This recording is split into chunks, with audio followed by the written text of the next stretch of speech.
Welcome back to the channel, dear friends.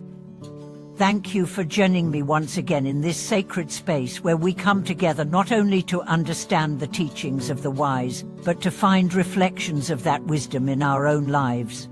Whether you've come here seeking answers, peace, or simply a sense of connection, you are welcome here. Today, we are going to walk together into a profound realization, one that could completely shift how you see suffering, failure, and the people you least expect to be your teachers. The question we are diving into is this: what do you see in suffering?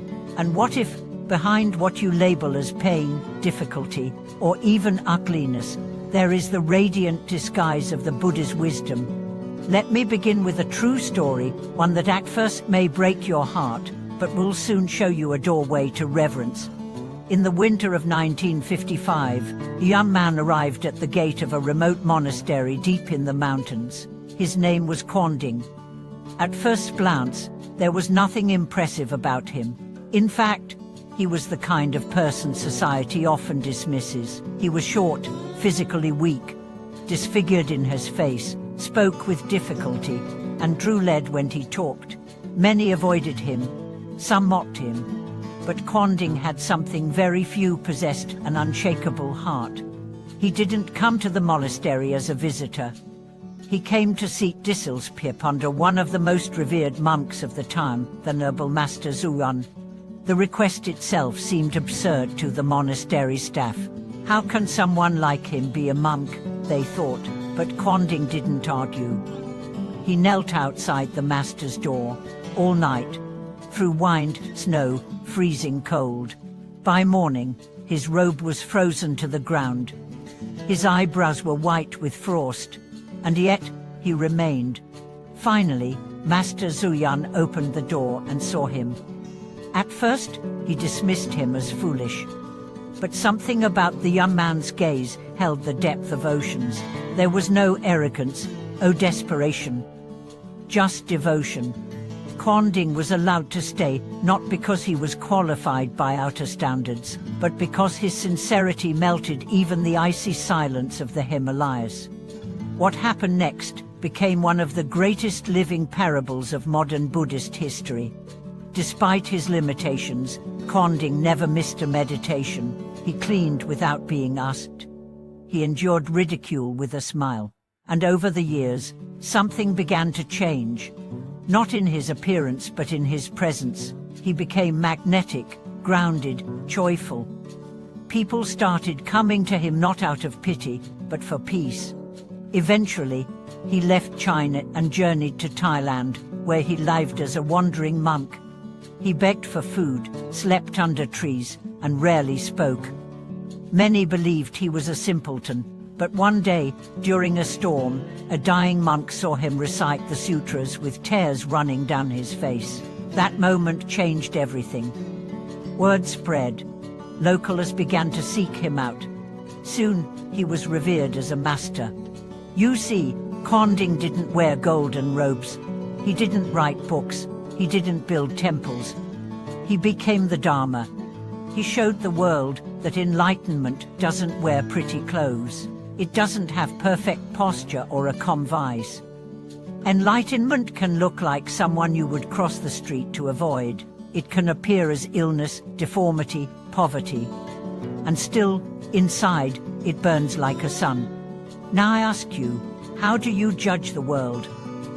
Who have you dismissed based on appearance? Who have you ignored because their outer form didn't fit your picture of wisdom? We all have done it. We see the dirty clothes and forget the soul. We hear broken speech and assume a broken mind.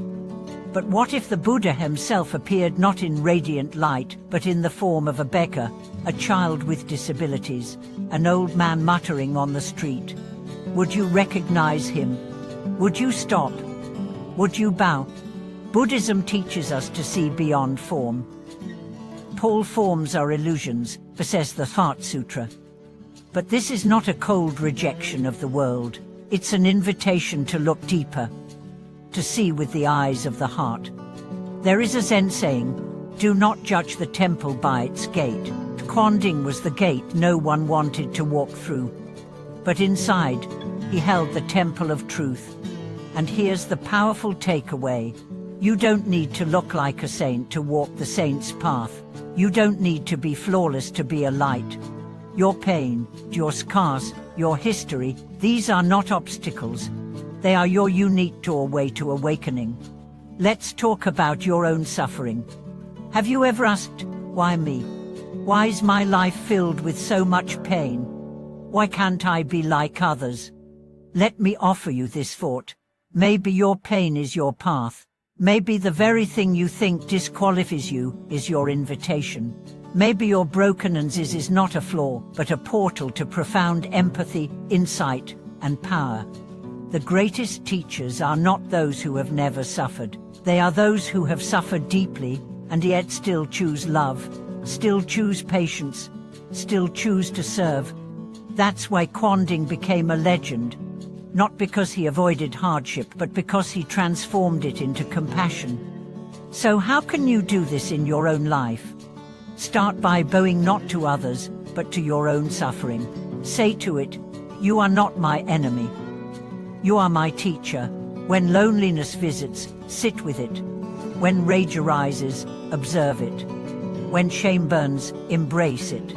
Turn each emotion into a doorway. Ask, what are you here to show me? And wait for the answer.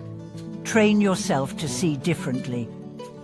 When someone annoys you, ask, what is their pain? When someone fails, ask, what is their lesson? When someone shines, ask, what is their practice? The world becomes sacred when you see it as a temple. And never forget, you may be the one in disguise. You may be the quiet saint, the hidden healer, the one whose wounds are the exact medicine someone else needs. Share this story. Tell us, have you ever met someone who looked ordinary or broken, but turned out to be your greatest teacher? Have you ever realized that your suffering had a deeper meaning? Let's build a community that sees beyond surfaces, that honors the invisible, that recognizes the Buddha in all forms. Like this video, subscribe for more wisdom, and hit the bell so you never miss the next journey. Thank you so much for watching this video. May your heart become the eyes through which the world awakens. See you in the next one.